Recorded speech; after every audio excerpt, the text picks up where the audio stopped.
ना ही जन्म मिले तो अच्छा है, और अगर वाकई जन्म मिला मुझे तो मैं लता मंगेशकर बनना नहीं चाहूँगी। नहीं, ये लता मंगेशकर की जो तकलीफें हैं वो उसको ही पता है। नमस्कार, आप सभी का स्वागत है इनसाइडर लाइफ में और मैं हूं आपके साथ ज्योति शर्मा। भारत रत्न स्वर कोकिला लता मंगेशकर, ये वही नाम है जिन्हें 140 करोड़ लोग उनका सम्मान करते हैं। म्यूजिक इंडस्ट्री के लोग आज भी लता जी को भूल नहीं पाते। उनकी आवाज ही लता जी की एक ऐसी पहचान है जिसे आदि काल तक लोगों के जहन में रहेगा। लता जी ने कई अवार्ड भी जीते। लता मंगेशकर को भारत रत्न, पद्म विभूषण, पद्म भूषण और दादा साहेब फाल्के अवार्ड सहित कई सम्मानों से नवाजा जा चुका है। 13 साल की उम्र से उन्होंने जो नाम कमाया वो सफर आसान नहीं रहा। आज हमारे साथ लता मंगेशकर जी नहीं हैं, लेकिन उसके बावजूद आज भी लोग चाहते हैं कि लता जी हमारे साथ और हमारे बीच होती। लेकिन खुद लता मंगेशकर नहीं चाहती थी कि वो दोबारा लता बने। जी हाँ, एक इंटरव्यू में लता जी से पूछा गया था क्या दोबारा जन्म मिले तो फिर से लता मंगेशकर ही बनना चाहेंगी।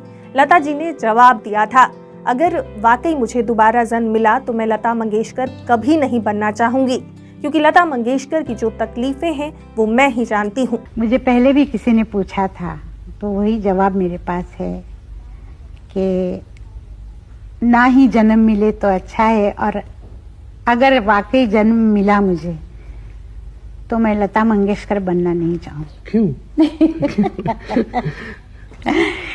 नहीं, ये लता मंगेशकर की जो तकलीफें हैं वो उसको ही पता है।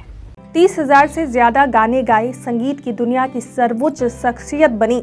कोई ऐसा सम्मान नहीं था जो उन्हें ना मिला हो, लेकिन फिर भी वो दोबारा लता मंगेशकर नहीं बनना चाहती थी। अब आप खुद सोच लीजिए कितने मुश्किलों को उन्होंने पार किया होगा लता से लता मंगेशकर बनने के लिए। बचपन से लेकर आखिरी सांस तक उन्होंने तकलीफों और संघर्षों का सामना किया।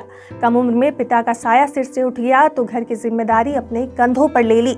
चंद पैसे बचाने के लिए वो मीलों तक पैदल चलकर रिकॉर्डिंग स्टूडियो जाती थी।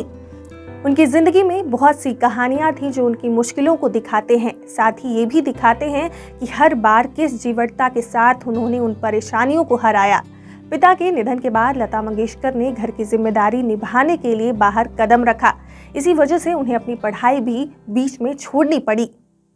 घर की जिम्मेदारियां निभाने की वजह से उन्होंने कभी शादी नहीं की और जीवन भर अकेले ही अपने दुखों का बोझ ढोते और मुस्कुराते रहीं। कहते हैं न कि जीवन जीना आसान नहीं होता, लेकिन हम सब की लता जी ने जीवन के हर मुश्किल का सामना डट कर किया और बताया कि अपनी जिंदगी का मुकाम कैसे हासिल करते हैं।